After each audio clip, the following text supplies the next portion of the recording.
Exam দিতে যাচ্ছি, মারা এখানে বসে পড়েছে। হচ্ছে কলেজ, ঠিক আছে, বাট হচ্ছে আমাদের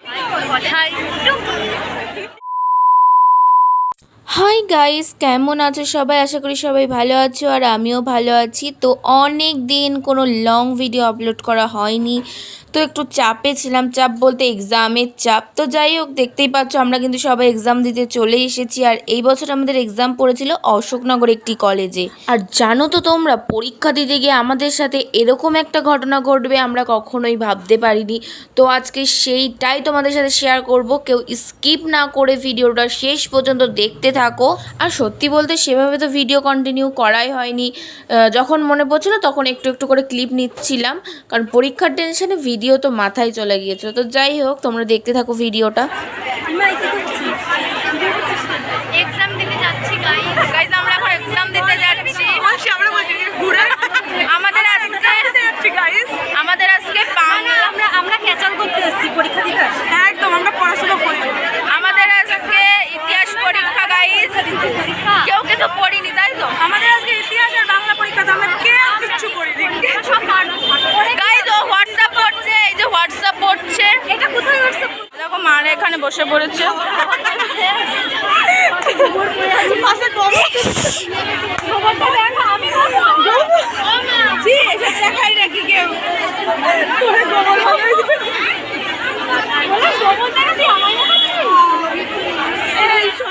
কলেজ, ঠিক আছে, বাট হচ্ছে আমাদেরকে এখন একদমই ভালো না আমাদের, ঠিক।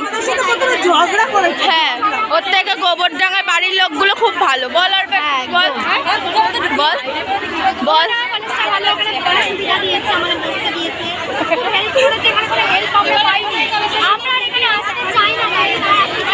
এখন গাইস একটা দিনে পরীক্ষা দিতে পারলো না, বলছে আসতে চাই না।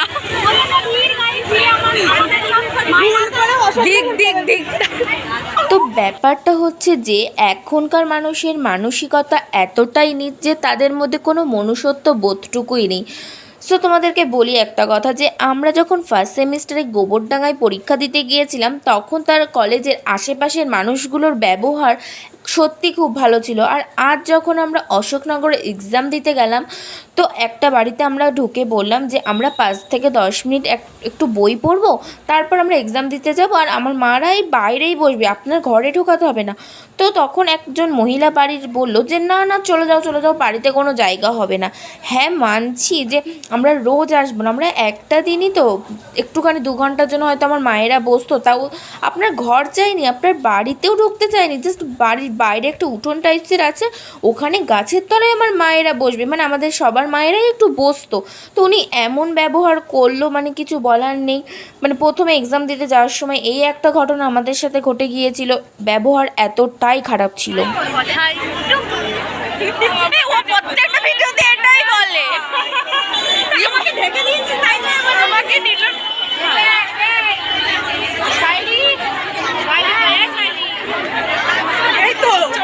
তো গাইজ, তোমাদেরকে তো একটু আগে বললামই যে আমাদের সাথে একটা খারাপ ঘটনা ঘটে গিয়েছিল এক্সাম দিতে যাওয়ার সময় ট্রেনে।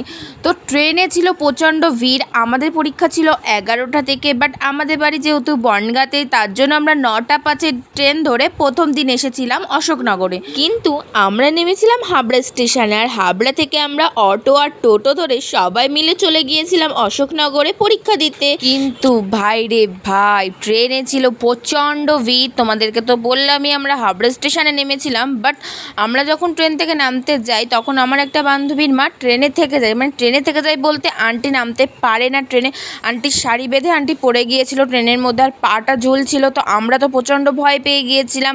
দেন আন্টিকে ফোন করছিলাম, আন্টি ফোনও ধরছিল না। এদিকে তো আমার বান্ধবী কেঁদে একদম, মানে সবারই এটা টেনশন হচ্ছিল যে কি মাথা ঘুরে পড়ে গেল কিনা, মানে এরকম একটা বিপদ হয়েছিল আমাদের সাথে। তো ব্যাপারটা হচ্ছে যে আমরা সবাই একসাথেই ছিলাম, কিন্তু আমরা তাড়াহুড়ো তাড়াহুড়ো করে নেমে যাই, কিন্তু আন্টি নামতে পারে না, কারণ আন্টির ব্যাগ কেউ একজন পেছন থেকে মানে ট্রেনের ভেতর থেকে টেনে ধরে, যার জন্য আন্টি নামতে পারে না। দেন আন্টি ট্রেনের মধ্যে পড়ে যায় আর পাটার পুরো একদম বেরিয়েছিল গেটের থেকে।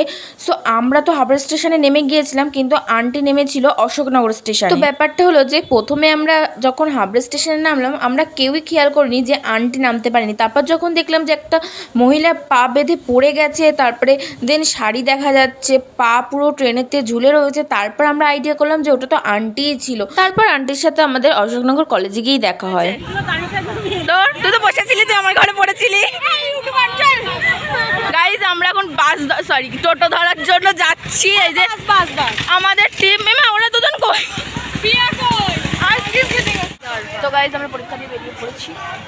এখন আমরা কিছু করিনি, আমি আমাদের সাথে যাবে না গাইজ। গাইজ আমি হাবড়া থেকে একা পাঠিয়ে দিচ্ছি।